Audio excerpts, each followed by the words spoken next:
حفصہ پوری صورتحال تو نہ سمجھ پائی، مگر اتنا ضرور جان گئی کہ اسے اس وقت سرد پڑتے چہرے والی لڑکی کی دوست کا رول نبھانا ہے۔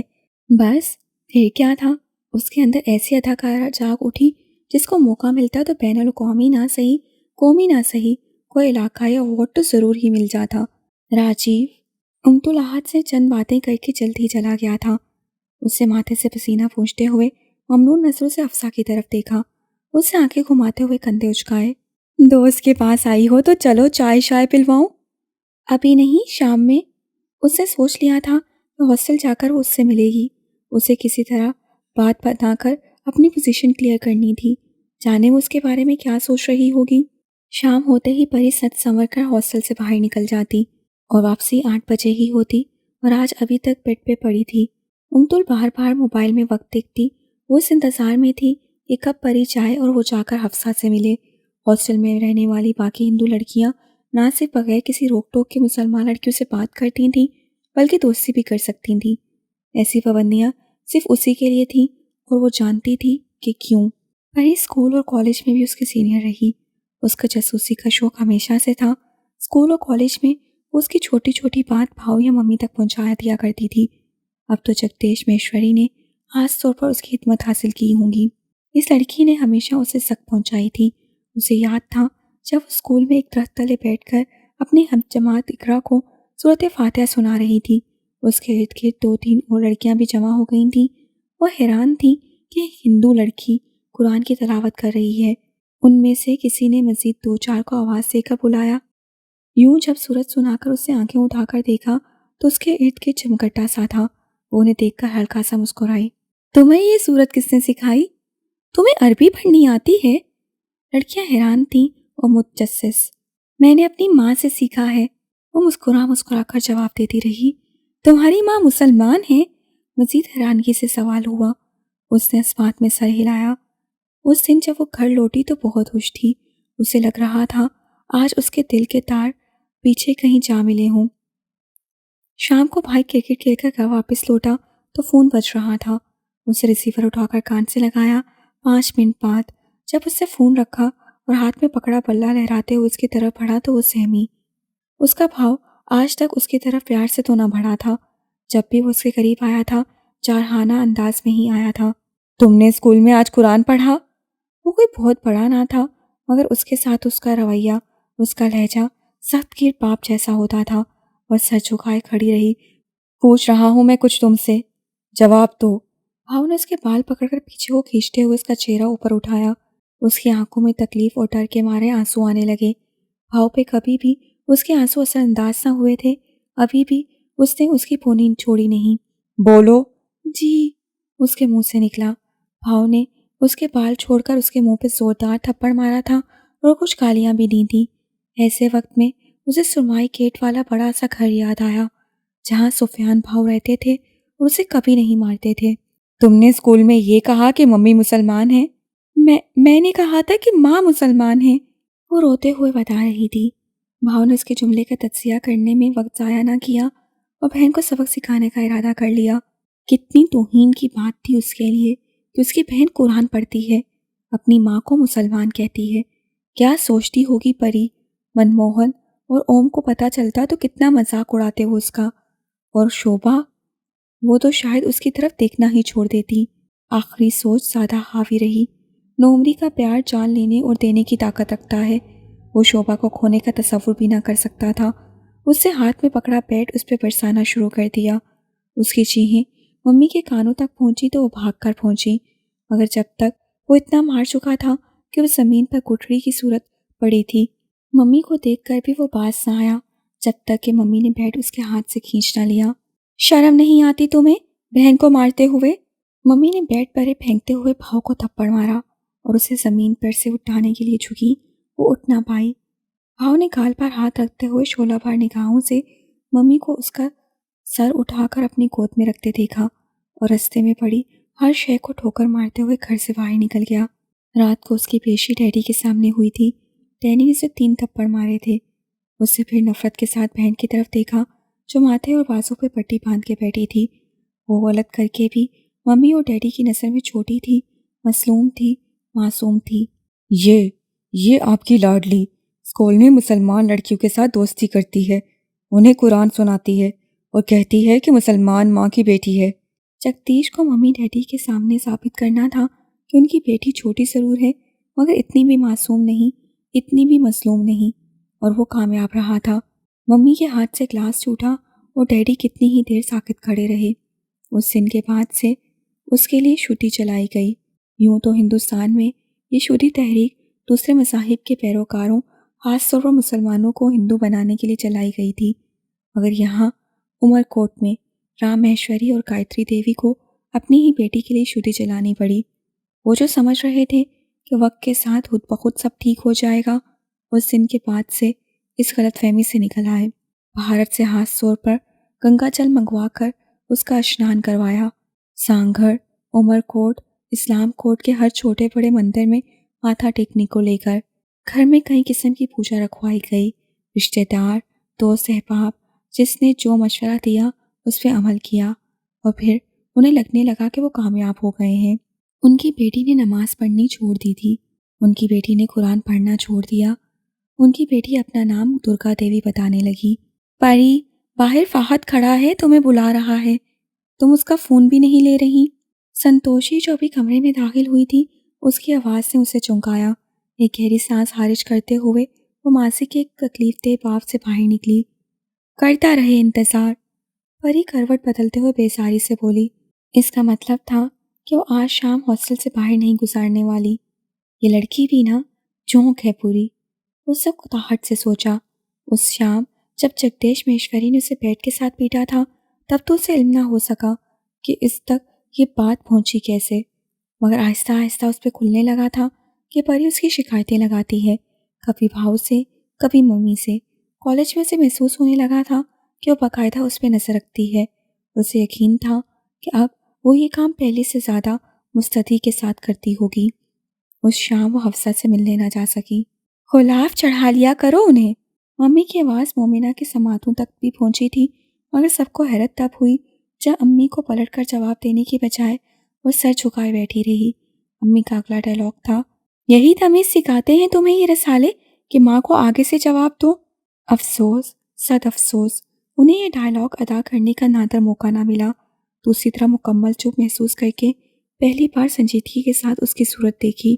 اس کی آنکھوں میں موٹے موٹے آنسو تھے۔ نہ تو کیا ہوا، ماں نہیں مر گئی تمہاری، رسالہ ہی تو پھٹا ہے۔ امی کو مزید غصہ آیا۔ اندر ولی ارم سے 2 تھپڑ کھا کر حلق پھاڑ پھاڑ کر رو رہا تھا، باہر یہ سوگ منانے بیٹھی تھی۔ مومنہ کے آنسوں میں مزید تیزی آئی۔ سلسلے وار ناول جس کی قسط کا پورا مہینہ انتظار کیا، وہ بھی پڑھ بھی نہ پائی تھی کہ ولی نے ڈائجسٹ کی آخری رسومات ادا کر دی۔ چہرہ تک ٹھیک طرح سے دیکھنے نہ دیا، اور امی کہہ رہی تھی کہ رسالہ ہی تو پھٹا ہے۔ اب امی کو کیا پتا کہ اس کا دل پھٹ کر رہ گیا۔ اس قسط میں تو ہیرو نے ہیروئن کی غلط فہمی دور کرنی تھی، پھر شاید محبت کا اقرار بھی اسی قسط میں کرتا۔ یہ نفس کی کتابیں تو نہ تھیں، ارم کے بچے پھر بھی جانے کہ ان کے دشمن تھے۔ آج تو حد ہی ہو گئی، آج تو حد ہی ہو گئی۔ یہ بات جب سر، منہ اور کھال کے بنا والا ڈائجسٹ لے کر کمرے سے برآمد ہوئی تو مومنہ کا ماتھا ٹنکا۔ فوراً اس کے ہاتھ سے رسالہ لے کر دیکھا۔ رسالہ اسی مہینے کا تھا اور کاروائی ہو چکی تھی۔ اندر سے بھوکلائی ہوئی عروہ برآمد ہوئی۔ ولی کے حلق میں کاغذ پھنس گیا، اسے سانس نہیں آ رہا۔ باقی سب کمرے کی طرف بھاگے اور اس کا جی چاہ رہا تھا کہ چاچی کے تینوں نمونوں کا سانس کھینچ لے۔ یہ ڈائجسٹ اسے اپنے پیسوں سے منگوایا تھا اور در صاحب نے رشوت جو لی سو لی۔ رسالہ سامنے کھڑی ارم کے ہاتھ میں پکڑا کر چلا گیا تھا، اور اب رسالے کا یہ حشر تھا۔ اچھا، میں اپنی بیٹی کو اور منگوا دوں گی۔ رحیمہ احمد نے پیار سے اس کے سر پہ ہاتھ پھیرا۔ اور ملے گا نہیں، آتے ہی ختم ہو جاتے ہیں، ایک دن بھی لیٹ جائیں تو ملتا نہیں۔ اس کے آنسوں میں روانی آئی۔ یوں ہی تو اطہر کو رشوت نہ دی تھی۔ اچھا ہوگا نہ ملے تو، ان رسالوں نے ہی خراب کیا ہوا ہے لڑکیوں کا دماغ۔ رسالہ تو پہلے ہی نیم جان پڑا تھا، ورنہ چوتھرائن رفت جہاں کے اس الزام پہ تڑپتا ضرور۔ ارم چچی نے خود تو کبھی پیسوں کا منگوایا نہیں رسالہ، ہمارا دیکھے تو جھپٹ لیتی ہیں، وہ پھر اپنے نمونوں کو تھما دیتی ہیں۔ آنسو صاف کرتے ہوئے ارم کے کمرے کی طرف منہ کر کے اس سے اپنا غصہ اتارا۔ تمیز تو تجھے ہے نہیں، بڑوں کے لیے بات کیسے کرتے ہیں؟ چاچی ہے وہ تیری۔ امی کو مزید غصہ آیا۔ ان رسالوں نے ہی تو کیا ہے اخلاق خراب ان لڑکیوں کا۔ ہمایوں نے اپنے کمرے کی کھڑکی سے سر نکالا اور پھر فوراً اندر کیا، ورنہ کسی بھی شے سے حملہ ہو سکتا تھا۔ دفع ہو جاؤ تم، وہ اپنے آنسو صاف کرتے ہوئے چلائی۔ صاحب سہیب کی دادی آئی ہیں، ہبا نے اطلاع دی۔ کون سی نئی بات ہے، صبح شام آتی ہیں؟ وہ بڑبڑائی۔ نہ اورا آنا کور کے لیے جیے تینوں ماں تیری مت نہیں دین دی کہ وڈیاں نو سلام کری دائے۔ ادھر آؤ نا چپکلی، تمہیں تمہاری ماں عقل نہیں دیتی کہ بڑوں کو سلام کرتے ہیں؟ پھپھو فردوس سے ہبا کا بازو تھام کر اسے روکا، جو انہیں دیکھ کر بھاگتے ہوئے برآمدے میں آ گئی تھی۔ سلام تو مومنہ نے بھی نہیں کیا تھا، جو سر جھکائے پتہ نہیں کون سے منتر پڑھ رہی تھی، مگر اسے کچھ کہہ کر کچھ سننی بھی پڑتی تھی، اس لیے نظر انداز کر کے وہ رفت جہاں سے ملنے لگیں۔ تیرے پا پوچھ رہے سی کدوں آنا فاطمہ دے دن متھن منڈے والیاں نے، اسی بھی پھر کوئی تیاری پھڑیے۔ تمہارے بھائی پوچھ رہے تھے کہ فاطمہ کی شادی کی تاریخ کب رکھنے آئیں گے لڑکے والے، ہم بھی پھر کوئی تیاری کریں۔ پھوپھا شادی کی بات بتاتے ہوئے برآمدے میں رکھ کے صوفے پہ بیٹھی۔ اسود نو آیا سی فون آپاں دا، کہہ رہی سی خرم نے چچ آنا ہے پاکستان، ہفتے 10 دن بعد دے رکھن گے کوئی تاریخ، چودھری صاحب شہر جان گے تے آپ کل کرن گے آپا نال۔ اسود کو فون آیا تھا آپا کا، کہہ رہی تھیں کہ خرم اپریل کے درمیان میں آئے گا، ہفتے 10 دن بعد کی رکھیں گے کوئی تاریخ، چودھری صاحب شہر جائیں گے تو آپا سے خود بات کریں گے۔ اپریل؟ اتنی گرمی میں کریں گے شادی؟ مومنہ نے ٹیچس کے غم سے نکل کر حساب کتاب کیا اور چلائی۔ آپ لوگ ٹانگوں کے بغیر والی مرغیاں پکاتے ہیں کیا؟ حفصہ نے سامنے پڑے پلیٹ کو کاؤنٹر پہ کھسکاتے ہوئے ادا قاسم کو گھورا۔ نہیں ادی، ایسی بات نہیں، وہ منمنایا۔ اچھا ہمیں تو نہ ملی ان 3 سالوں میں ٹانگ والی بوٹی۔ حفصہ نے شوربے میں ڈوبی پسلی کو ہونخوار نظروں سے دیکھا۔ ادی آپ لیٹ آتی ہو اس لیے۔ اچھا کل سے تو میں پہلے آ کر بھی دیکھ لوں گی، ابھی تو اٹھاؤ اسے، مجھے سبزی دو۔ وہ ادی، ادا قاسم نے کان کھجاتے ہوئے اس کی طرف دیکھا۔ بھنڈی تو 2 پلیٹ بچی ہے، وہ روم 17 اور روم 110 کی لڑکیوں نے ابھی کھانا نہیں کھایا۔ اسے سر ہلایا۔ کمرہ 110 اور کمرہ 17 میں ہندو لڑکیاں رہتی تھیں اور وہ مرغی، انڈا، بڑا گوشت، چھوٹا گوشت کچھ بھی نہیں کھاتی تھیں۔ سنا ہے کہ کچھ ہندو مچھلی، مرغی اور انڈے کھا لیتے ہیں، مگر اس سے کم از کم آج تک ہاسٹل میں ایسی کوئی لڑکی نہ دیکھی تھی، اس لیے میس میں اور کسی کے لیے بچے یا نہ بچے ان کے لیے خاص طور پر سبزی رکھی جاتی تھی اور اس پہ کوئی اعتراض اور بحث بھی نہ کرتا تھا۔ اچھا چلا لاؤ ادھر، کل سے اگر تم نے مجھے کوئی اچھی بوٹی نہ دی تو یہ شوربے والا دیگچا الٹ دوں گی تمہارا۔ حفصہ نے پرے کھسکائی ہوئی پلیٹ واپس اپنی طرف کی اور اخبار میں لپٹی روٹیاں اٹھا کر پلٹی، جب اس کی نظر سامنے سے آتی اس لڑکی پہ پڑی جو اس کے لیے ایک پہیلی تھی اور بڑی دلچسپ پہیلی تھی۔ ہائے! وہ مسکراتے ہوئے اس کے قریب آئی، وہ بھی اسے دیکھ کر مسکرائی تھی۔ اچھا ہوا تم مل گئی، یار ایسا کرو اپنے لیے ایک پلیٹ بھنڈی تو لو، قسم سے میرا دل نہیں چاہ رہا یہ ڈبکیاں لگاتی مرغی کھانے کو۔ حفصہ نے بے تکلفی سے کہا۔ وہ اس کی پوری بات تو نہ سمجھی تھی، مگر سر ہلا کر کاؤنٹر کی طرف بڑھ گئی۔ حفصہ نے روم میں کھانا لے جانے کا ارادہ ترک کیا اور وہیں میس میں چاروں طرف پڑی کرسیوں میں سے ایک پر جا کر بیٹھ گئی۔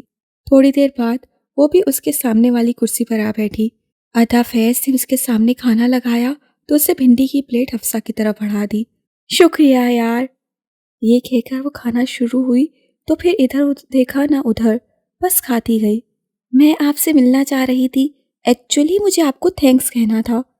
تھوڑی دیر خاموشی سے اسے کھاتے ہوئے دیکھتا رہنے کے بعد ہتھیلی مسلتے ہوئے سے بات کی ابتدا کی۔ تھینکس؟ حفصہ نوالہ چبانا چھوڑ کر اس کی طرف سوالے نظروں سے دیکھنے لگی۔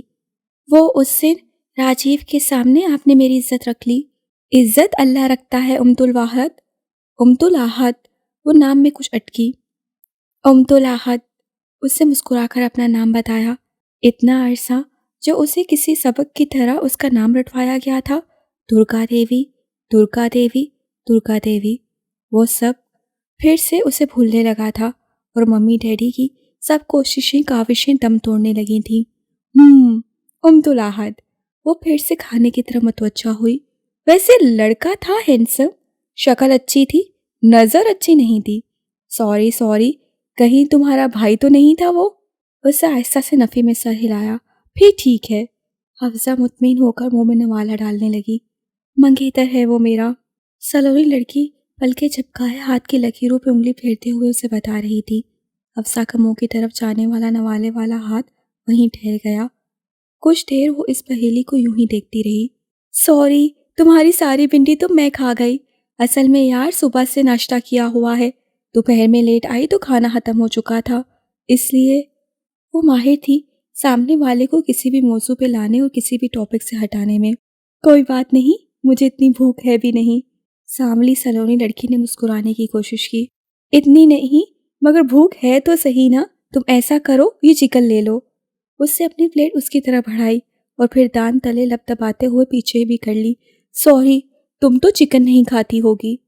میں کھا لیتی تھی، اس سے آہستہ سے کہا۔ تھی؟ حفصہ نے حیرت سے اس کی طرف دیکھا۔ پہیلی ابھی بھی پہیلی تھی اس کے لیے۔ چلو پھر تم یہ کھا لو۔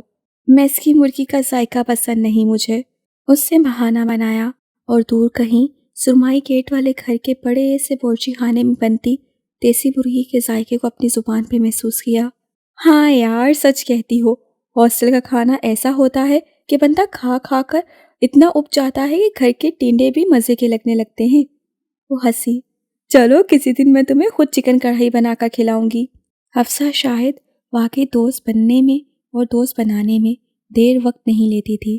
کیسا ملوک، کیسا سجل، سونا بیٹا تھا اس کا۔ صورت ایسی کہ سامنے والے کو اس کی کھلتی رنگت، کشیدہ پیشانی، شہد رنگ آنکھوں اور جاذب نقوش کے علاوہ کچھ دکھائی نہ دیتا۔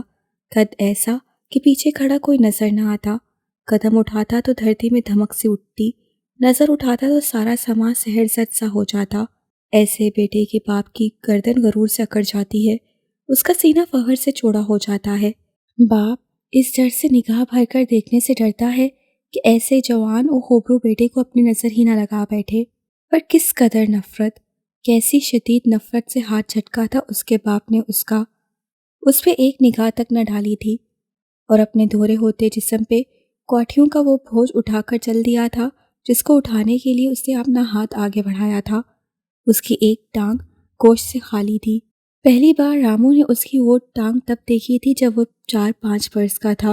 ایک دن تھکا ہارا لالو دن چڑھے تک بے خبر سو رہا تھا اور اس کے پائنچے ٹخنوں سے اوپر کو اٹھتے ہوئے گھٹنوں تک چلے گئے تھے۔ رامو اس کی بائیں ٹانگ دیکھ کر خوفزدہ ہو گیا تھا۔ اس کی پنڈلی پہ گوشت نہیں تھا۔ وہ نہیں جانتا تھا کہ اس کی ران پہ بھی گوشت بہت کم ہے۔ جب لالو سو کر اٹھا تو اس سے باپ سے پوچھا تھا کہ اس کی ٹانگ ایسی کیوں ہے۔ جانے کیوں لالو نے اسے بہت مارا تھا، بہت گالیاں بھی دی تھیں۔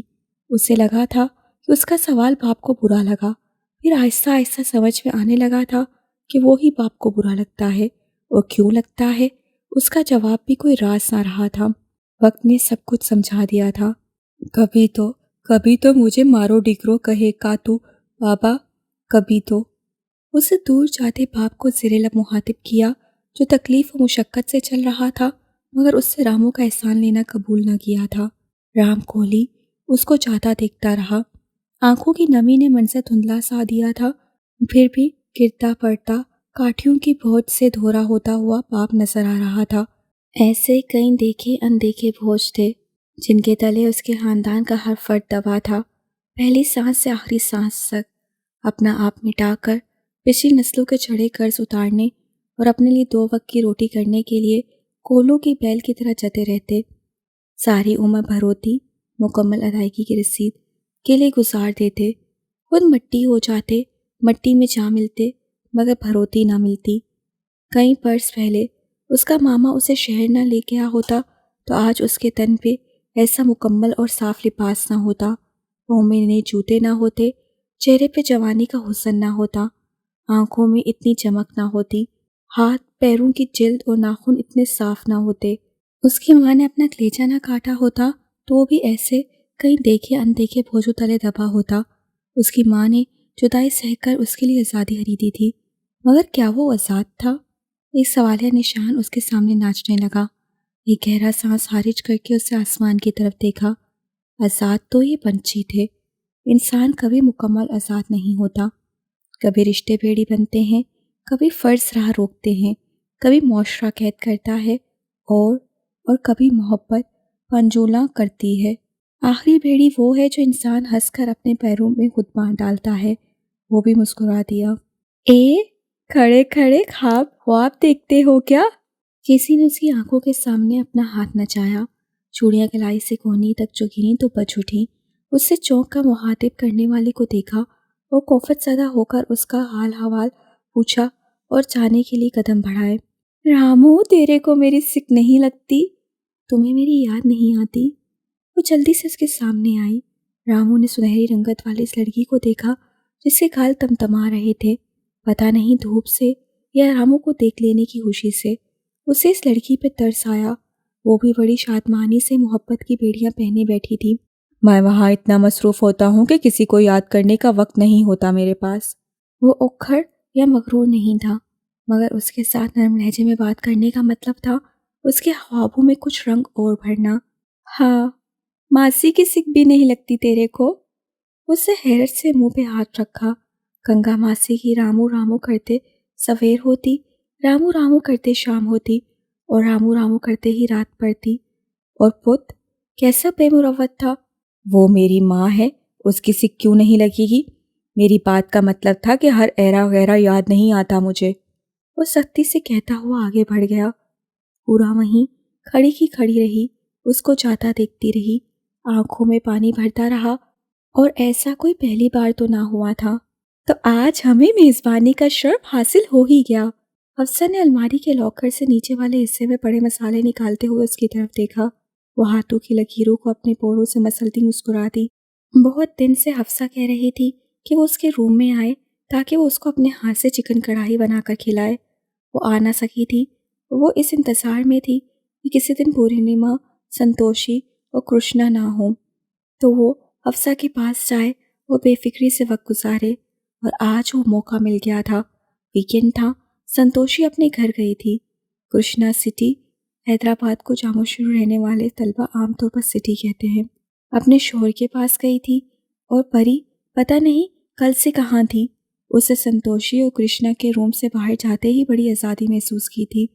اسے مسکراتے ہوئے اسود کو کال کی۔ آج وہ اس کے ساتھ کافی وقت بات کر سکتی تھی اور حفصہ کا شکوہ بھی دور کر سکتی تھی۔ اسود اس ویکینڈ گھر گیا ہوا تھا۔ وہ اداس سی ہو گئی۔ کاش ماروی بھی اپنے ملیر جا سکتی۔ اس سرمائی گیٹ سے گزر کر اس بڑے صحن میں قدم رکھنے کا حق کیا صرف اسود کے پاس تھا؟ اداسی حد سے سوا ہونے لگی تو بیڈ پہ پڑی کتاب کھولنے لگی جب اس کی نظر الماری پہ لگے پوسٹر پہ گئی۔ 4 بازوؤں والی کالی ماں سرخ خون جیسے زبان نکالے ہوئے تھی۔ وہ گوڈس دیوی تھی۔ اسے یہ دیوی دیوتا ان سے جڑی کہانیاں بیزار کرتی تھیں۔ اس کے کانوں میں کوئی داستان پڑتی بھی تو وہ دوسرے کان سے نکال دیتی۔ اس بات پہ مندرا پھپھو بڑی پریشان رہتی تھی۔ اس کا موبائل بجا تھا، ممی تھی۔ وہ پوچھ رہی تھی کہ وہ ویکینڈ پہ گھر کیوں نہیں آئی۔ دل نہیں چاہ رہا تھا۔ اس کی صاف گوئی پہ ممی کچھ چپ سی ہوئی۔ جگدیش پوچھ رہا تھا تمہارا۔ آپ سے کیوں پوچھ رہا تھا؟ اس سے کہیں پری سے پوچھ لے۔ اس کے لہجے میں کڑواہٹ آئی۔ جن تعطیلات میں پورنیما سانگھڑ جاتی تھی ان میں اسے گھر لازم پہنچنے کا موقع ملتا تھا۔ جگدیش مہیشوری سے اسے ڈر ہوتا ہوگا کہ پیچھے سے اس کی بہن کسی سے ملتی نہ رہے یا کہیں بھاگ نہ جائے۔ پری کانٹیکٹ میں ہے کیا اس سے؟ بھولی ماں پوچھ رہی تھی۔ اسے پتہ نہیں کہ جگدیش شادی شدہ ہے؟ اسے جانے کیوں ہنسی آ گئی۔ ممی بھی نا کبھی کبھی روایتی ماں بن جاتی تھیں، جن کو لگتا تھا کہ لڑکیاں ہی ان کے خوبصورت، جوان، امیر و کبیر بیٹے کے پیچھے پڑی ہیں۔ ان کا اپنا بیٹا تو دودھ کا دھلا ہے۔ ممی سے بات کر کے اس سے وقت دیکھا اور حفصہ کے روم میں جانے کے لیے تیار ہونے لگی۔ رات والا شکنوں بھرا لباس تبدیل کیا، سیاہ رنگ کی ٹراؤزر شرٹ کے ساتھ سفید شال نما سٹول لیا، دوپٹی کی کولہا پوری چپل پہنی، بالوں کی ڈھیلی ڈالی سی چوٹی گوندی، اور ہلکے گلابی رنگ کی لپسٹک لگا کر آئینے میں اپنا جائزہ لیا، اور الماری کے سامنے سے ہٹنے لگی جب اس کی نظر پھر اس پوسٹر پہ پڑی تھی۔ وہ پوسٹر سے نظر ہٹا کر باہر نکل آئی، اپنا روم لاک کر کے بلاک سے باہر آئی۔ حفصہ کا روم دوسرے بلاک میں تھا۔ اس سے کمرے کے دروازے پہ دستک دی اور کمنٹ سن کر اندر داخل ہوئی۔ اندر حفصہ اور اس کی ایک روم میٹ غزل تھی۔ حفصہ اسے دیکھ کر پہلے حیران ہوئی اور پھر خوش۔ اس سے اسے کرسی پیش کر کے جلدی جلدی بیڈ کی چادر درست کی، اسٹڈی ٹیبل پہ کتابوں کے ساتھ پڑے پلیٹ اور کپ اٹھا کر کھڑکی کی پچھلی طرف بنی جگہ پہ رکھے اور پھر آئینے میں اپنا جائزہ لیتے ہوئے بڑبڑائی، صبح منہ تو دھو لیا تھا، کنگھی کون کرتا، چھٹی ہی تو تھی۔ جلدی سے کھڑے بالوں پہ ہاتھ پھیرتے ہوئے انہیں بٹھانے کی کوشش کرتے ہوئے اسے دیکھ کر بدقت مسکرائی، وہ بھی مسکرا دی۔ یہ ہندو ہے نا؟ غزل نے حفصہ کے کان میں سرگوشی کی۔ اس کا لہجہ عجیب تھا اور امتل کی طرف دیکھنے کا انداز بھی۔ حفصہ نے کوئی جواب نہیں دیا تھا۔ میں سمیرہ کے روم پہ جا رہی ہوں، رات وہیں رکوں گی۔ 2 کتابیں اور ایک رجسٹر اٹھاتے ہوئے غزل نے حفصہ کو اطلاع دی اور اس پہ پھر وہی عجیب سی نظر ڈالتی ہوئی چلی گئی۔ اس کے نکل جانے کے بعد دونوں نے سکون محسوس کیا۔ دونوں شاید ایسا ہی چاہتی تھیں۔ تم نمک مرچ ہلکی کھاتی ہو یا تیز؟ حفصہ کے سوال نے اسے چونکایا۔ ہر طرح کا کھا لیتی ہوں، ہاسٹل میں رہنے والا ہر طرح کا کھانے کا عادی ہو جاتا ہے۔ حفصہ ہنسی تو وہ بھی مسکرا دی۔ پھر دونوں نے ساتھ کھڑے ہو کر باتیں کرتے ہوئے چکن کڑھائی بنائی۔ حفصہ تو باتیں ہی کر رہی تھی، وہ سن رہی تھی اور مسکرا رہی تھی۔ بہت عرصے بعد وہ یوں مسکرانے لگی تھی۔ پہلے اسود یوں مسکرانے کی وجہ بنا اور اب حفصہ۔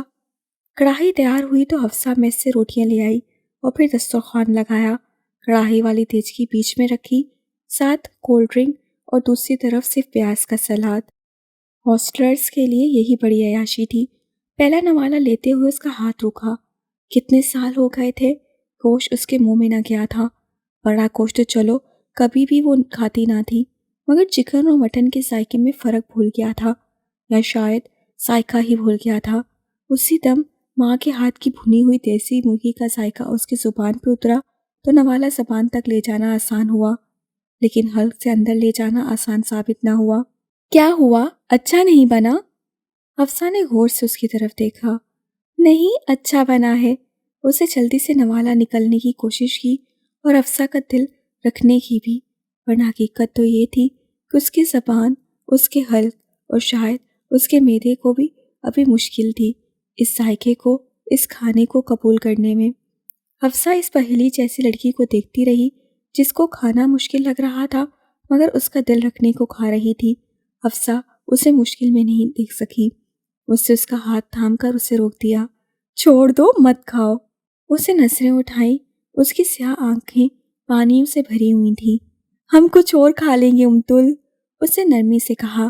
آنکھوں میں پانی چھلکا اور اس کے گال بھگو گیا۔ چلو آلو کے چپس بناتے ہیں، ساتھ پکوڑے بھی۔ حفصہ نے نرمی سے اس کے گال صاف کیے اور اس کا ہاتھ تھام کر اٹھ کھڑی ہوئی۔ اس رات وہ لڑکی حفصہ شاہد کے لیے پہیلی نہیں رہی تھی۔ میں سننا چاہتی ہوں، میں جاننا چاہتی ہوں، ایک امتل احد درگا دیوی کیسے بنی؟ ٹوٹے تنے پہ بیٹھ کر آئس کریم کھاتے ہوئے حفصہ نے کہا تھا۔ اس سے حفصہ شاہد کی طرف دیکھا۔ اس کے دل نے کہا کہ سامنے بیٹھی یہ لڑکی کبھی اس کے دشمنوں میں سے نہیں ہو سکتی۔ اس کے سامنے وہ اپنے ہونٹوں پہ لگی مہر ہٹا سکتی ہے۔ ایک امتل احد کبھی درگا دیوی نہیں بنی حفصہ، ایک درگا دیوی امتل احد بنی تھی۔ میرواہ چودھری نگر سے 20-22 ایکڑ پرے بہنے والی وہ نہر تھی جو آج کل کی طرح کئی کئی ماہ پیاسی نہ رہتی تھی، بلکہ ان دنوں تقریباً پورا سال حدبی سیراب رہتی اور ارد گرد کے پاسیوں، زمینوں، مویشیوں اور دیگر جانوروں کی پیاس بھی دل کھول کر بجھاتی تھی۔ دریاؤں کی سی روانی کے ساتھ بہتی اسی کی لہروں نے ایک چمکیلی صبح کو 4.25 سال کی بچی کو اچھالا اور رحیمہ احمد کی گود میں ڈال دیا۔ رحیمہ احمد جن کی گود شادی کے 16 سال بعد بھی سونی تھی، حالانکہ اسی گود میں انہوں نے اپنی دیوروں نندوں کے بچے کلمہ سناتے ہوئے، لوریاں دیتے ہوئے تھپک تھپک کر سلائے تھے، لیکن جب ان کی مائیں ان کی گود یا پہلو سے اپنا سویا ہوا بچہ اٹھا کر لے جاتی تو ان کے دل پر کیا بیتتی ان کا رب جانتا تھا، اور وہ خود یا چودھری احمد یعقوب ان کے دکھ سکھ کے ساتھی۔ یوں تو بہت پیار کرنے والا، بے حد خیال رکھنے والا ہم سفر سنگ تھا، ہر نعمت میسر تھی، پھر وہ خود بھی صافرہ شاکرہ تھیں۔ پر عورت بھی کیا کرے جسے اپنا آپ مکمل ہی ماں بننے کے بعد لگتا ہے، ورنہ ایک ادھورے پن کا احساس اندر ہی اندر کچوکے لگاتا رہتا ہے، اور جب وہ بچی ان کی زندگی میں آئی تو یہ احساس کسی کونے خدرے میں جا کر منہ چھپا کر سو گیا۔ ایک صبح چودھری احمد یعقوب نے انہیں آ کر بتایا کہ انہیں نہر کے ایک کٹاؤ کے قریب جھاڑیوں میں اٹکی ہوئی ایک بچی نیم مردہ حالت میں ملی ہے، جسے وہ ڈسپینسری چھوڑ کر انہیں لینے آئے ہیں۔ تو وہ فوراً اپنی چادر اوڑھ کر اس بچی کو دیکھنے پہنچ گئیں۔ بچی کے جسم سے پانی خارج کر کے اسے طبی امداد دے دی گئی تھی۔ ابھی وہ بے ہوشی کے عالم میں تھی۔ اس کے نیلگوں جسم کو دیکھ کر ان کا دل لرز گیا۔ چودھری احمد یعقوب کے کہنے پہ وہ مومنہ کا ایک فراک ساتھ لائیں تھیں اور اسے پہنا دیا۔ ڈسپینسر نے بتایا کہ بچی کو کوئی نشہ آور شے کافی مقدار میں کھلائی گئی ہے۔ اس کا معدہ تو مکمل طور پر صاف کر دیا گیا تھا، لیکن جو اثر ہو چکا تھا وہ 8 گھنٹوں کے بعد ہی جا کر ختم ہوا۔ اس عرصہ میں رحیمہ احمد پل پل اس کی زندگی کے لیے دعا کو رہیں۔ 8 گھنٹے بعد جب اس نے آہستہ آہستہ آنکھیں کھولیں تو بسم اللہ کہہ کے فوراً اس کے اوپر جھکیں۔ وہ ننھی سی جان خالی نسوں سے ٹکر ٹکر ان کی صورت دیکھتی رہی۔ وہ میاں بیوی 1 گھنٹے بعد اسے گھر لے آئے۔ سب بچے اسے دیکھتے ہی اس کے ارد گرد اکٹھے ہو گئے۔ وہ سب کو یوں ہی دیکھتی رہی، خالی خالی نظروں سے۔ ہاں، چودھری سلیمان یعقوب پر نظر پڑتے ہی وہ خوفزدہ ہو گئی تھی اور رونے لگی تھی۔ رحیمہ احمد نے اسے اپنی گود میں لے کر تھپکا، مگر وہ روتی رہی جب تک چودھری سلیمان یعقوب اٹھ کر چلے نہ گئے۔ پھر روتے روتے ہی سو گئی تھی۔ بھابھی، مجھے لگتا ہے یہ تحفہ اللہ نے آپ کے لیے بھیجا ہے، ان کی چھوٹی نند یاسمین نے کہا۔ نہیں یاسمین، جانے اس کی ماں اس کی جدائی میں کیسے تڑپ رہی ہوگی۔ اللہ نے اسے زندگی دی ہے، اب اس کی ماں کے کلیجے میں ٹھنڈ ڈالے۔ انہوں نے بچی کے سر پہ ہاتھ پھیرتے ہوئے جواب دیا۔ یہ بچی کچھ بولے، اپنا نام وغیرہ بتائے تو صبح جا کر مساجد میں اعلان کرواؤں گا اور تھانے بھی اطلاع دوں گا۔ چودھری احمد یعقوب نے اپنا ارادہ ظاہر کیا۔ بھائی صاحب، مسجدوں میں اعلان ضرور کروائیں، لیکن تھانے وانے کے چکروں میں بالکل نہ پڑیے گا۔ ان سے چھوٹے بھائی چودھری حیدر یعقوب نے مشورہ دیا، جس کی تاکید باقی بھائیوں نے بھی کی۔ چلو دیکھتے ہیں کیا حالات بنتے ہیں۔ رحیمہ، اب تو سو گئی ہے یہ، جب بھی اٹھے اسے کچھ کھلا پلا ضرور دینا، انہوں نے اٹھتے ہوئے کہا۔ اس رات رحیمہ احمد کا پہلو بھرا بھرا اور آباد رہا۔ وہ ان سے چمٹ کر گہری نیند سوئی رہی، جبکہ ان کی نیند بڑی کچی رہی۔ وہ چونک چونک کر اٹھتی، کتنی ہی دیر اسے دیکھتی رہتی اور پیار کر کے پھر آنکھیں موند لیتی۔ دل میں جو خواہش آہستہ آہستہ سر ابھارنے لگی تھی، اسے اور یاسمین کے لفظوں کو بھی ساتھ ساتھ تھپک تھپک کر سلانے کی کوشش کرتی، لیکن ان کی کچی نیند کی طرح بار بار وہ خواہش بھی بیدار ہو جاتی اور یاسمین کے الفاظ بھی انگڑائیاں لینے لگتے۔ رحیمہ احمد جھکی، لال دھکتے ہوئے تندور کی دیوار سے سرایت کے ساتھ روٹی چپکائی اور اپنا ہاتھ باہر نکالتے ہوئے سیدھی ہو گئیں۔ ماتھے پہ چمکتے قطروں کو دوپٹے کے پہلو سے پہنچتے ہوئے نگاہ ذہن میں دوڑتے بھاگتے بچوں پہ ڈالی۔ وہ ایک سفید رنگ کے چوزے کے پاس زمین کے پاس بیٹھی ہوئی تھی اور نہایت اشتیاق اور استجاب کے ساتھ اسے بادشاہ کی پلیٹ میں چونچ مارتے دیکھ رہی تھی۔ فاطمہ اس کے ساتھ بیٹھی اسے کچھ بتا رہی تھی۔ رحیمہ احمد نے مسکراتے ہوئے دوسرا پیڑا اٹھایا اور روٹی بنانے لگی۔ بچوں کے ساتھ اس کی جھجک کافی حد تک دور ہو گئی تھی۔ وہ بھی تو اس کا سایہ بنے ہوئے تھے۔ یاسر، اسود، ہمایوں، رباب اور فاطمہ آج اس کی وجہ سے اسکول بھی نہ گئے تھے اور اب ماؤں کی ڈانٹ کھانے کے باوجود تپتی دوپہر میں اسے لیے صحن میں موجود تھے، کیونکہ ان کی ننھی مہمان چوزوں کو دیکھ کر ہی تو چارپائی سے اتری تھی۔ رحیمہ احمد کی نگاہ بھٹک بھٹک اس کی طرف ہی جا رہی تھی۔ یاسر نے ایک چوزا اس کی طرف بڑھایا تو ایک دم سے پیچھے ہٹی، شاید ڈر رہی تھی۔ یاسر، نہ کرو بیٹا، انہوں نے ہاتھ پہ تندور میں لے جاتے ہوئے اسے منع کیا۔ پل بھر کے لیے اس کا بازو جو کھونے تک اندر جاتا تو تپتا تندور جیسے جھلسا کر رکھ دیتا۔ ان کے جھکے ہوئے چہرے پر بھی تپش یوں برس پڑتی کہ پورا چہرہ لال انگارہ ہو جاتا۔ ماں، ماں، امی! ہمایوں ان کی طرف بھاگتا ہوا آیا تو وہ دونوں اس کی طرف متوجہ ہوئیں۔ امی! یاسر اسے چوزا ہاتھ میں پکڑا رہا تھا تو اس نے کہا، نہ ایک ککڑی میں نے چک ہن جاسی، یہ مرغی مجھے کاٹ لے گی۔ وہ ہنس ہنس کر اس کی نقل اتار رہا تھا۔ شکر ہے اللہ تیرا، کچھ بولی تو صحیح، رحیمہ احمد نے اس کی طرف دیکھتے ہوئے کہا۔ اب وہ اس چوزے پر ڈرتے ہوئے جھجکتے ہوئے ہاتھ پھیر رہی تھی جسے یاسر نے پکڑ کر اس کے سامنے کیا ہوا تھا۔ باقی بچے اس کا حوصلہ بڑھا رہے تھے۔ پھر بھی چوزا ہاتھ میں لینے کی ہمت ابھی بھی اس میں نہ تھی۔ جاؤ اس سے پوچھو، شاید اپنا نام بتا دے، آسیہ نے کہا تو ہمایوں سر ہلاتے ہوئے اس کی طرف بھاگ گیا۔ کچھ لکڑیاں اور ڈالو، انہوں نے آسیہ سے کہا۔ تندور کو دھکائے رکھنے کے لیے اس کا پیٹ ساتھ ساتھ بھرنا پڑتا تھا۔ ماں، امی، چاچی، بچے بھاگتے ہوئے ان کی طرف آئے۔ ہمایوں کے چہرے پہ اپنا ٹاسک پورا کر لینے کی خوشی تھی۔ اس کا نام ہے دلگا دیوی۔ بچی نے توتلی زبان میں جو اپنا نام بتایا، بچے اسے دہرا رہے تھے۔ رحیمہ احمد کے ہاتھ پیڑا بناتے بناتے وہیں دم گئے۔ ہندوؤں کی بچی ہے، آسیہ نے تبصرہ کرتے ہوئے تندور میں باریک باریک چھوٹی چھوٹی لکڑیاں ڈالیں۔ رحیمہ احمد نے دیکھا لال انگارہ تندور منہ کھولے کسی خون آشام بلا کی طرح وہ لکڑیاں چبا رہا تھا اور انہیں راکھ کر دینے پہ تلا تھا۔ بے شک اللہ اس کو نہیں بخشتا جو اس کا شریک ٹھہرائے، اور اس کے سوا جس کو چاہے بخش دے، اور جو اللہ کے ساتھ شریک مقرر کرے اس سے بہت بڑا گناہ اور بہتان باندھا۔ سورہ نساء آیت 48۔ بے شک جو اللہ کا شریک ٹھہرائے تو اللہ نے اس پر جنت حرام کر دی ہے اور اس کا ٹھکانہ آگ ہے، اور ایسے ظالموں کا کوئی مددگار نہ ہوگا۔ سورہ المائدہ آیت 72 کا کچھ حصہ۔ یقیناً اللہ غفور ہے اور رحیم بھی، اس کی بخشش، اس کی رحمتوں کا کوئی شمار نہیں۔ ہر ایک مشروق کو واضح لفظوں میں خبردار کر دیا گیا ہے کہ وہ نہیں بخشتا جائے گا، اس کا دائمی ٹھکانہ دوزخی ہوگا۔ رحیمہ احمد نے مضطرب ہو کر پہلو بدلا تو بچی کا معصوم سا چہرہ نگاہوں کے عین سامنے آ گیا۔ انہوں نے اس کی ایک ایک سلور نکوش کو اپنی انگلیوں کی پوروں سے چھوا۔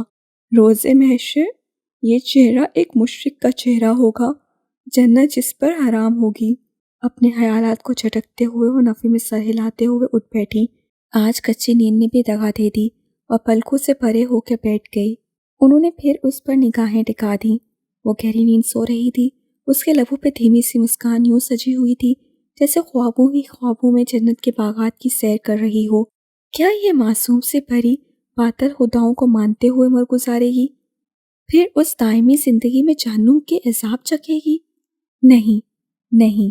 تڑپ کر یہ گردن کرتے ہوئے اس پہ جھکیں، اس کو پیار کر کے پھر اس کے برابر لیٹ گئیں اور کروٹ پہ کروٹ بدلنے لگیں۔ وہ کوئی فجر سے گھنٹہ پہلے کا وقت تھا جب ان کی آنکھ پھر لگی۔ وہ ایک دھکتا ہوا لال انگارہ تندور تھا جس میں ایندھن ڈالا جا رہا تھا، مگر اس کا پیٹ تھا کہ بھرتا ہی نہ تھا۔ اب کہ اس کی بھوک مٹانے کے لیے جو لکڑی ڈالی گئی وہ لکڑی تو نہیں تھی۔ انہوں نے جھک کر اس میں جھانکا، وہ تو درگا دیوی تھی۔ نہیں، نہیں، وہ ہڑبڑا کر اٹھی۔ سارا دن جو سوچیں، جو خیال انہوں نے دماغ سے جھٹکنے کی کوشش کی تھی، وہ بھیانک خواب کی صورت سامنے آ گئے۔ ان کی سانسیں دکھنے کی مانند چل رہی تھیں۔ کیا ہوا رحیمہ؟ سامنے والے پلنگ پہ سوئے چودھری احمد یعقوب اٹھ کر بیٹھ گئے۔ وہ تیزی سے اپنے پلنگ سے اتر کر ان کے پلنگ کی طرف آئیں اور ان کے دونوں ہاتھ تھام لیے۔ میں اسے نار جہنم کا ایندھن نہیں بننے دوں گی۔ آنسو ان کے رخسار بھگو رہے تھے۔ چودھری احمد یعقوب کچھ سمجھ نہ پائے۔ میں اسے نہیں جانے دوں گی، میں اسے نہیں جانے دوں گی۔ اب کہ وہ سمجھے تھے، انہوں نے اپنا دایاں ہاتھ ان کے ہاتھ سے چھڑا کر ان کے چہرے سے آنسو پونچھے۔ ایسا نہیں ہو سکتا رحیمہ، ہم کسی ماں کی گود خالی کیسے کر سکتے ہیں؟ ایک باپ سے اس کے جگر کا ٹکڑا کیسے چھین سکتے ہیں؟ میں کر لوں گی یہ ظلم، میں کر لوں گی۔ وہ تیزی سے سر ہلا رہی تھی۔ اسے اگلی دنیا کے عذاب سے بچانے کے لیے میں اس دنیا میں یہ جرم کر لوں گی۔ دیکھیں، ادھر دیکھیں، یہ تندور میں روٹی لگاتے ہوئے پرسوں میرا بازو اس سے ٹکرایا تھا۔ انہوں نے اپنا بازو سامنے کیا۔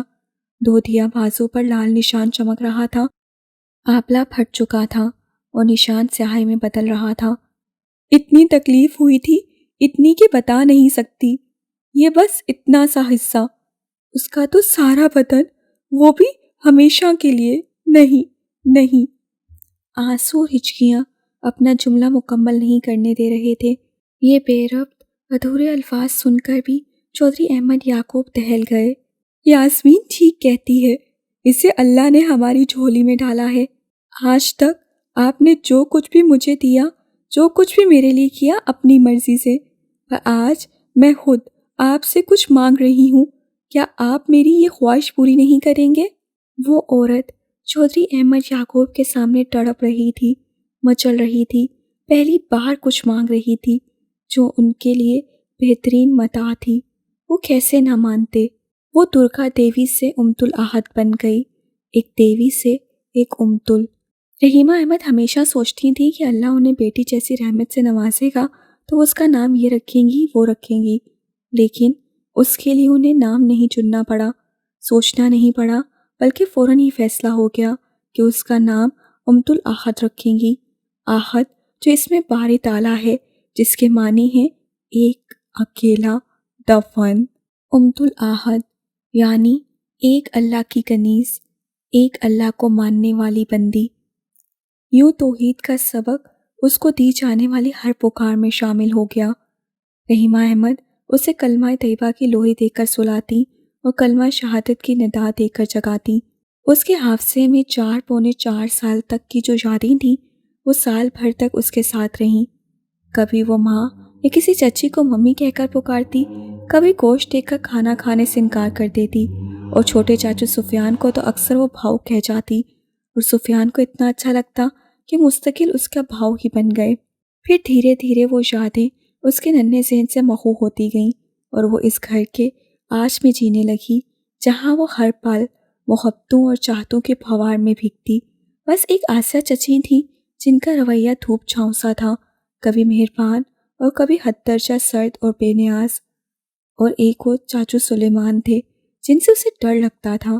پھر آہستہ آہستہ یہ ڈر بھی ختم ہو گیا۔ وہ تو بہت اچھے تھے، کم بات کرتے تھے، جلدی غصہ بھی کرتے تھے، مگر اس پہ کبھی غصہ نہ کیا۔ آہستہ آہستہ اسے پتہ چلا کہ اسے ان سے ڈر نہیں لگتا تھا، بلکہ ان کی کالی گھنی مونچھوں سے ڈر لگتا تھا۔ رحیمہ احمد اور چودھری احمد یعقوب کے خاندان کے باعث افراد نے ان کے اس فیصلے کی مخالفت بھی کی تو چودھری احمد یعقوب نے سب کو سمجھا لیا، بس نہ سمجھا سکے تو اپنی بڑی بہن آپا فردوس کو، جن کا رویہ امت الاحد کے ساتھ بہت حقارت بھرا ہوتا۔ کوئی بیمار پڑ جاتا تو کہتی، ہندوؤں کی بچی رکھی ہے، بیماریاں تو رستہ دیکھیں گی۔ کبھی کوئی فصل اچھی نہ ہوتی تو بولتی، مشرکوں کی اولاد پال رہے ہو، برکت کہاں رہے گی۔ وہ کبھی بھی اسے اس گھر کے ایک فرد کی حیثیت سے قبول نہ کر پائیں، اپنے بچوں کو بھی اس کے ساتھ گھلنے ملنے، اس کے ساتھ کھیلنے سے منع کرتی۔ یہ اور بات کہ اس عمر میں بچے ایسی ہدایات سنتے اور مانتے کب ہیں۔ رحیمہ احمد حد المقدور کوشش کرتی کہ امت الاحد آپا فردوس کے سامنے کم ہی جائے، خواہ وہاں کی بدمزگی ہو جاتی اور بچی سہم سی جاتی، لیکن مشکل یہ تھی کہ وہ رہتی بھی تو دیوار پار تھی، اس لیے ہر وقت کا آنا جانا لگا رہتا۔ ایسی احتیاطیں، ایسی پیش بندیاں کہاں تک چلتی۔ آہستہ آہستہ امتل بھی ان کے سلوک کی عادی ہو گئی۔ رحیمہ احمد سادہ سی خاتون تھی، نیک نیت تھی، سلجھی طبیعت کی مالک تھی۔ وہ زیادہ پڑھی لکھی نہ تھی، لیکن جتنا علم تھا اتنا عمل بھی تھا۔ دو چہرے نہ رکھتی تھیں، ان کے نزدیک دین سادہ اور آسان تھا۔ جہاں اللہ اور اس کے رسول صلی اللہ علیہ وآلہ وسلم کا کوئی حکم پڑھ لیتی، ساتھی کے ساتھ اس پہ عمل پیرا ہو جاتی۔ عالمہ نہ تھی، مگر امتل کے لیے باریکی سے اسلام کا مطالعہ کیا اور انہی خطوط پر اس کی تربیت کرنے لگی۔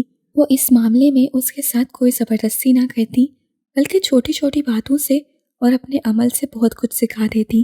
ان کے گھر کا ماحول بھی سادہ اور مہذب تھا، بڑوں میں محبت اور یکجہتیت تھی، ایک دوسرے کا ادب و لحاظ تھا۔ دیورانی جیٹھانی میں کسی بات پہ کوئی رنجش ہو بھی جاتی تو اس وقتی ہفتگی کا دورانیہ چند گھنٹوں سے زیادہ نہ ہوتا۔ اگلے پہر پھر ایک ہی چارپائی پہ بیٹھ کر ساگ کاٹتے ہوئے، مٹر کے دانے نکالتے ہوئے، دوپٹے پہ بیل کاٹتے ہوئے یا اون سلائیوں میں الجھاتے ہوئے ایک دوسرے کے ساتھ باتوں میں یوں مگن ہوتی جیسے پچھلے پہر ان کی انبن تو کوئی خواب ہی تھا۔ بچے بھی ایسے کہ جن کا گزارا ایک دوسرے کے بغیر نہ ہوتا، اکٹھے کھیلنا، اسکول جانا، کھانا پینا، سب ایک ساتھ۔ ان کی ماؤں کے تعلقات آپس میں کیسے بھی ہو جاتے، ان کے تعلقات میں فرق نہ آتا۔ یہ بچے شرارتی تھے مگر بدتمیز ہرگز نہیں، اور اس کا تو خیال بھی بہت رکھتے تھے، اس لیے امتل کو ان کے بیچ اور ان کے دل میں جگہ بنانے میں بالکل وقت نہ لگا۔ یوں ہی بڑے سارے صحن میں ان کے ساتھ برف پانی کھیلتے، موٹر سائیکل پہ بابا کے پیچھے بیٹھ کر صحن کا چکر لیتے، چوسو اور لیلو کے پیچھے بھاگتے، بابا سے فرمائش کرتے، ماں کے بازو پہ سر رکھ کر پیارے نبی صلی اللہ علیہ وآلہ وسلم کی غایت طیبہ کے قصے سنتے ہوئے وہ بڑی ہوتی گئی۔ وقت اسی مستقل مزاجی کے ساتھ اپنی متوازن چال چلتا رہا۔ چودھری احمد یعقوب، رحیمہ احمد اور امت الاحد کی مثلث ایک مکمل کائنات بن گئی۔ چلو بابا چلو، بلاک کے اندر چلو، بہت رات ہو گئی، میں نے تالا لگانا ہے۔ ایک بلاک کی گرل کے پاس کھڑے قاسم بابا اپنی پاٹدار آواز میں لڑکیوں کو بلا رہے تھے۔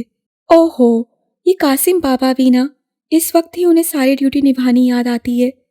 حفصہ نے قاسم بابا کو گھورتے ہوئے اپنی گھڑی کی طرف دیکھا اور پھر ماتھے پہ ہاتھ مارا۔ 2 بج رہے تھے، وقت گزرنے کا احساس ہی نہ ہوا تھا۔ فضا میں ہلکی سی ہنکی تھی جو اب محسوس ہوئی تھی۔ چلو چلتے ہیں کمرے میں، تم آج میرے پاس ہی رک جاؤ، حفصہ نے کھڑے ہوتے ہوئے کہا۔ نہیں، شاید پری آ گئی ہوگی۔ وہ چاہنے کے باوجود حفصہ کے کمرے میں رک نہ سکتی تھی۔ پورنیما رات باہر کہاں گزارتی ہے، اس بات کے لیے وہ امتل کے سامنے جواب دہ نہیں تھی، مگر وہ رات کہاں رہی اس کے لیے پورنیما کو جواب نہ بھی دیتی تو بھی بھاؤ کو ثابت کرنا مشکل ہو جاتا کہ وہ رات ہاسٹل میں ہی تھی۔ اچھا چلو ٹھیک ہے، مگر دیکھو ہمیں پھر ملنا ہے، بلکہ کل ہی ملنا ہے، ابھی داستاں ادھوری ہے۔ امتل نے مسکرا کر سر اس بات میں ہلایا اور دونوں زینوں کی طرف آ گئی، لیکن حفصہ نے ان سے اترنے کی بجائے جہاں نسبتاً کم اونچائی تھی وہاں سے چھلانگ لگائی اور گرتے گرتے بچی۔ ایک تو اس لڑکی کو میں نے کبھی سکون میں نہیں دیکھا، نہ زبان کو سکون دیتی ہے نہ خود کو۔ قاسم بابا کی عزت افزائی پہ وہ کھلکھلا کر ہنسی اور آخری زینے پہ کھڑی امتل کی طرف آ گئی۔ سنو، اس نے اس کا ہاتھ تھام لیا۔ اب ہم اجنبی تو نہیں ہے نا؟ وہ ذرا سا مسکرائی۔ آدھی رات تک جاگتی ہو، صبح کو پڑھتی کیا حاک ہوگی؟ اب 4 لڑکیوں کا ایک ٹولہ قاسم بابا سے ڈانٹ سن رہا تھا، لیکن اثر کس کو ہونے والا تھا؟ اور تم بابا، دوسرے بلاک کی لڑکیاں، چلو اپنے اپنے بلاک میں نے کسی کا انتظار نہیں کرنا اور تالا لگا دینا ہے، پھر بھلے چیختی رہنا۔ لڑکیوں کو دھمکی ملی تو حفصہ اسے گڈ نائٹ کہتے ہوئے اپنے بلاک کی لڑکی کے ساتھ چل پڑی۔ اس سے اندر داخل ہونے سے پہلے پھر مڑ کر اس کی پشت پہ نظر ڈالی۔ اس نے کبھی کوئی دوست نہ بنائی تھی، اس سے کبھی اپنے لیے کسی نئے رشتے کی ضرورت محسوس نہ کی تھی، لیکن اس پرخلوص لڑکی سے مل کر اسے احساس ہو رہا تھا کہ ایک اچھا دوست زندگی میں کس قدر ضروری ہوتا ہے۔